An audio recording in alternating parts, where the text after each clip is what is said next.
You know what's one of the worst things about parenting, at least for me? Disciplining my kids. You know what I'm talking about? You say, listen, it's time for supper, come on downstairs. They don't come. If you don't come down from supper, I'm going to take your phone away from you. They still don't come down. So you give them one more chance. I'm telling you for the last time, if you don't come down for supper, I'm taking your phone away. Now, do I really want to take their phone away?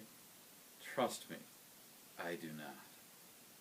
But if I want them to respect me, and if I'm a good parent, and they don't come down the third time, I've got to take the phone away.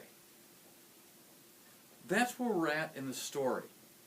God has told His people time after time after time to come back to Him, to leave the foreign gods behind, to worship Him, to trust Him. And time again, they've chosen to ignore Him. They've chosen to rebel against Him.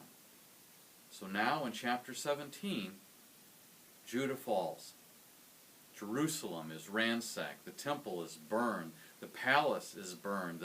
The whole place is just in a shambles because the Babylonian Empire has come in and taken most of its inhabitants away and put them in captivity and left the city in ruins. God had told him this is what was going to happen.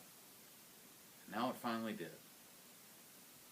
And so often I hear people talk about the Old Testament and they say, well, how could God do such a thing? How could He allow for the destruction of His people? So let me ask you this. How much respect, using that word, would you have for God? How much honor could you give Him if He never followed through on His word? Do you think He really wanted to have Jerusalem destroyed, His temple burned? No. That's why He kept warning the people, begging them almost to come back. But sooner or later,